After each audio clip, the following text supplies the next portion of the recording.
Hola, os doy la bienvenida a este nuevo vídeo, primero del año, en el que quiero compartir con vosotros un tema que siempre me causó pues una especial curiosidad, que es la capacidad de agradecer y perdonar como predictores del bienestar psicológico.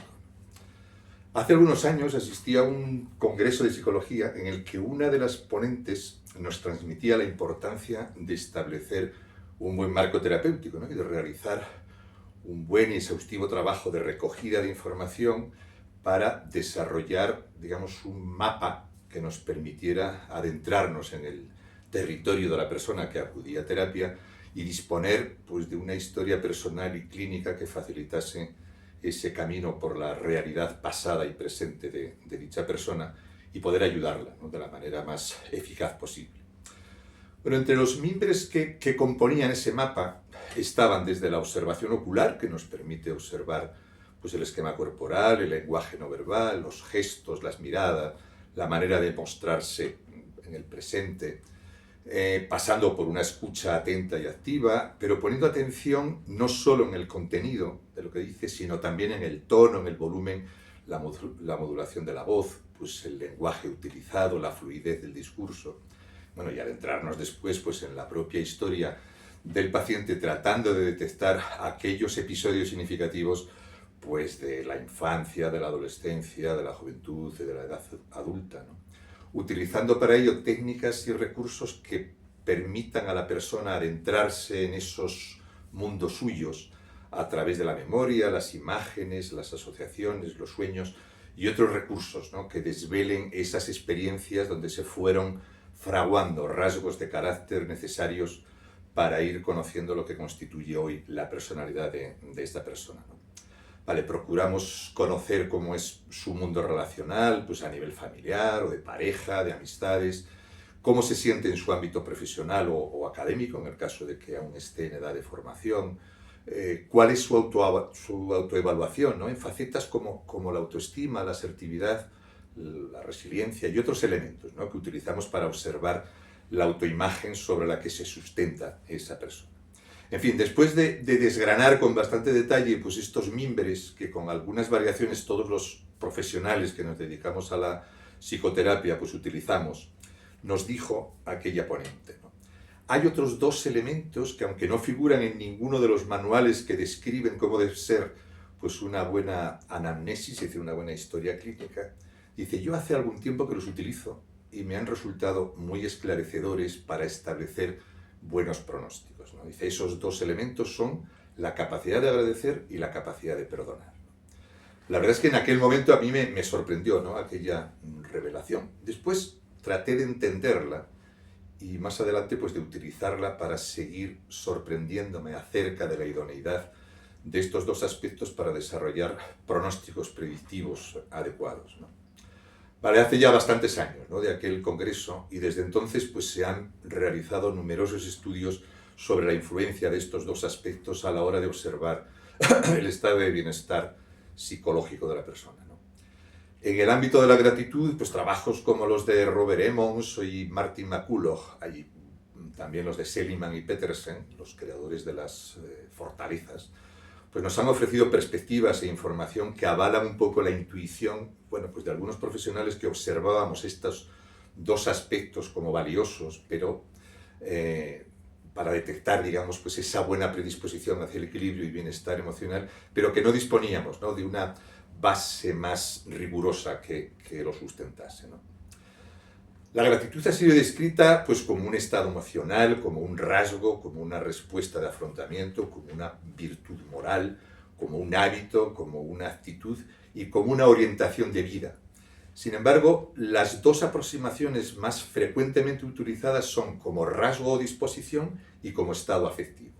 Como rasgo o disposición usualmente alude a la tendencia individual y generalizada a notar y experimentar aprecio por lo bueno en la vida, ¿no?, presentando a aquellos con mayor gratitud disposicional, aquellas personas, una mayor tendencia a sentir gratitud con mayor frecuencia e intensidad y ante una mayor variedad de personas o estímulos. Por su parte, la gratitud como estado emocional o afectivo pues alude a una sensación que surge cuando uno reconoce que ha obtenido un resultado valorado personalmente como positivo de una fuente externa, ¿no? Generalmente implica que la persona percibe que recibe un beneficio valioso, sobre todo si no fue buscado o merecido, ¿no? Debido a un acto de generosidad por un benefactor concreto o por otras fuentes impersonales, ¿no? Pues como podrían ser pues, un evento, la naturaleza o Dios, ¿no? Podemos distinguir dos tipos principales de gratitud. Sería la momentánea y la sostenida. La gratitud momentánea es una respuesta emocional que surge en un instante específico, como cuando alguien recibe un regalo inesperado, ¿no? Esta forma de gratitud es intensa pero pasajera. Por otro lado, la gratitud sostenida es un estado de aprecio constante que se cultiva a lo largo del tiempo. Esta práctica regular de gratitud puede tener un impacto más profundo y duradero en nuestra salud mental y emocional, ¿no? Entender estos aspectos pues, nos permite apreciar la gratitud no solo como una reacción espontánea, sino como una actitud que podemos desarrollar y fortalecer para mejorar nuestra calidad de vida, ¿no? Practicar la gratitud de manera consciente puede transformar nuestra perspectiva y ayudarnos a encontrar mayor satisfacción en el día a día, ¿no? La gratitud tiene un profundo impacto en la salud emocional, ¿no? En fin, numerosos estudios han demostrado que practicar la gratitud de manera regular pues, puede llevar a una serie de beneficios psicológicos significativos. Entre ellos, pues, por ejemplo, la reducción del estrés y la ansiedad, ¿no? Es decir, cuando las personas se enfocan en lo que tienen en lugar de lo que les falta, cambian su perspectiva hacia una más positiva y optimista, ¿no?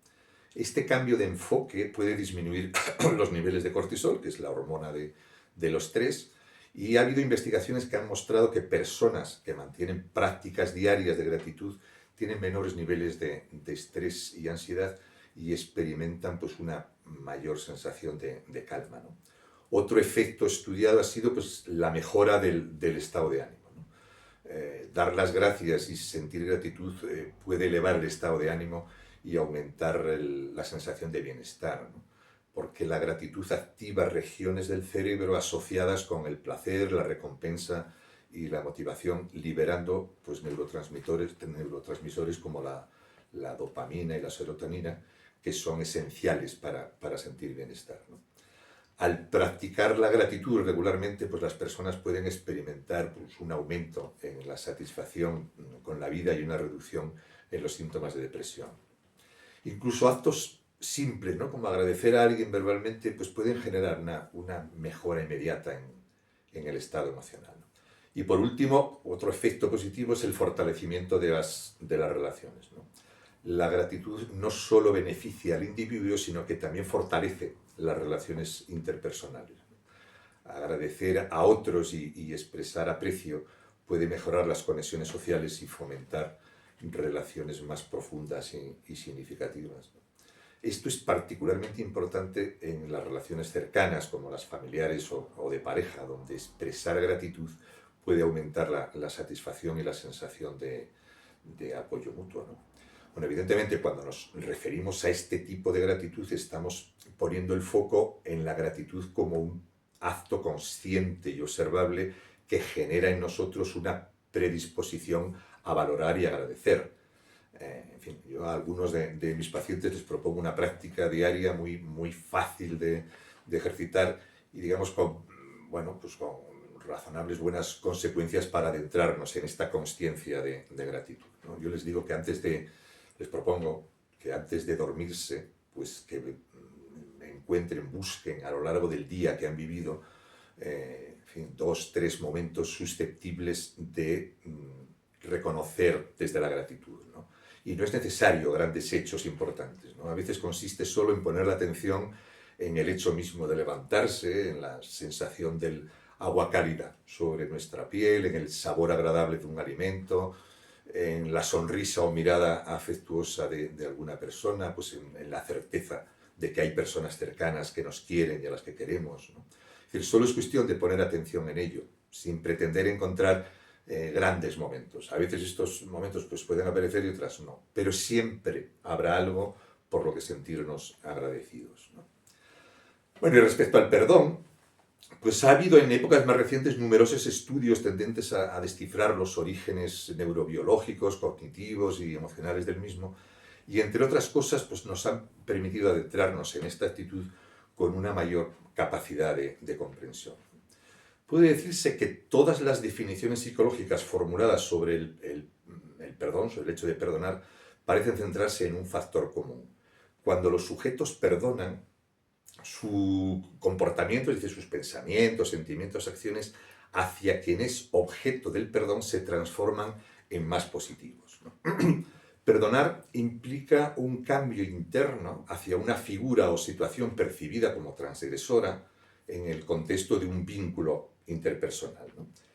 Perdonar supone tanto una dimensión subjetiva intrapsíquica como una interpersonal, por lo cual se sugiere pensar el perdón como un constructo psicosocial, ¿no? Sobre el que ejercen enorme influencia en su definición y aceptaciones pues, variables del tipo pues, religioso, ideológico, culturales y sociohistóricas, ¿no? Para que aparezca digamos, la necesidad del perdón debe haber existido un hecho de transgresión, es decir, el vínculo del sujeto con el transgresor, la transgresión y sus secuelas pueden llegar a transformarse de negativo a neutro o positivo.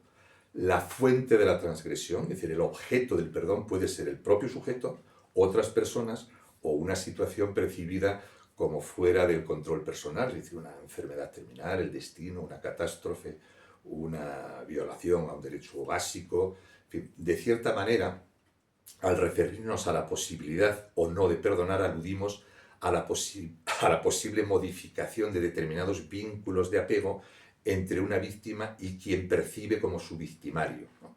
Así como las consecuencias de sus acciones. La persona que perdona intenta transformar la percepción negativa del vínculo y combina tal modificación con un nuevo modo de estar vinculado. Uno mismo, una situación y otras personas, como os decía, pueden ser objeto de perdón. Es importante destacar que la acción psicológica de perdonar no excluye la opción de reclamar justicia si la motivación de tal reclamo no es simplemente vengativa. En términos generales, los sentimientos de venganza pues, revelan un estilo de apego negativo e incapacidad de perdonar, ¿no? Existen dos elementos fundamentales en la praxis del perdón. Es decir, por un lado está el transgresor o victimario, que es el que infringe una norma, una regla, un acuerdo previamente asumido y aceptado por los implicados, es decir, por la víctima y el victimario, que genera un daño en la víctima. Esto puede ser de forma consciente o inconsciente. Evidentemente, si el daño es causado de forma consciente, la reparación y el perdón pues, serán bastante más difíciles de llevar a cabo que si el daño pues, se ha producido de manera inconsciente, ¿no?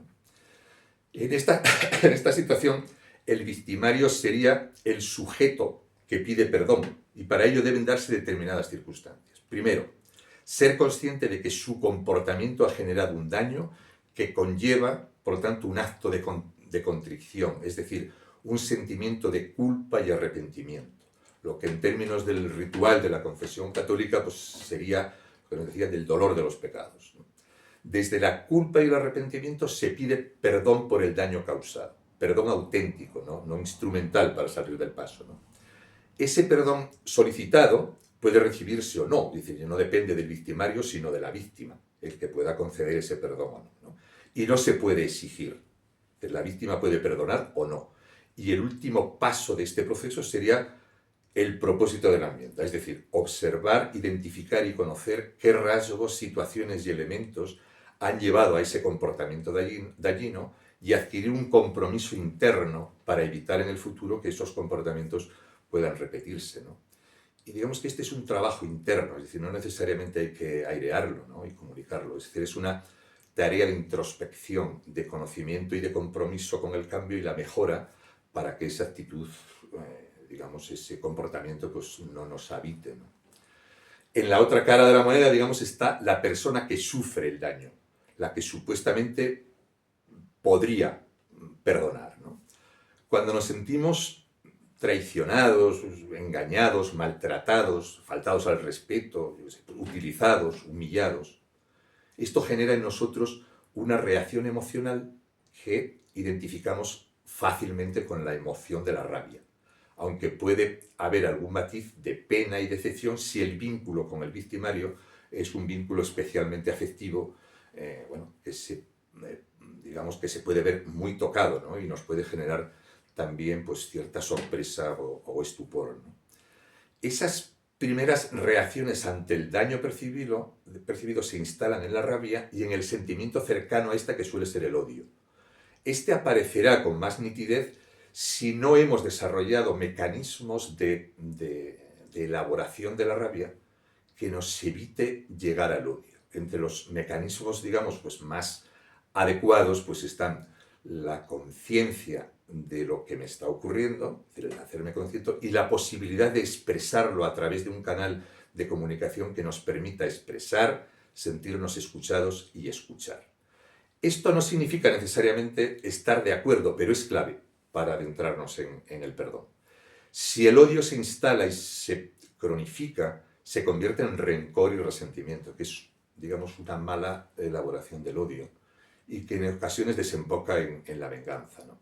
El odio puede ser un sentimiento adaptativo que surge en el momento en que sentimos ese daño, la herida, la injusticia, la humillación, pero cuando el momento ha pasado y seguimos albergando y alimentando ese sentimiento, es bastante fácil que se convierta en rencor y resentimiento, ¿no?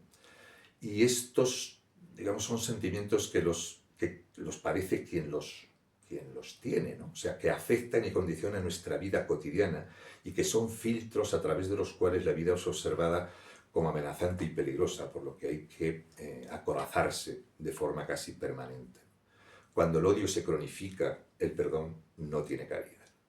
Perdonar puede convertirse en un proceso de reconfiguración personal, capaz de ayudar a cerrar capítulos marcados por el dolor y a generar condiciones internas que faciliten nuevas etapas de desarrollo.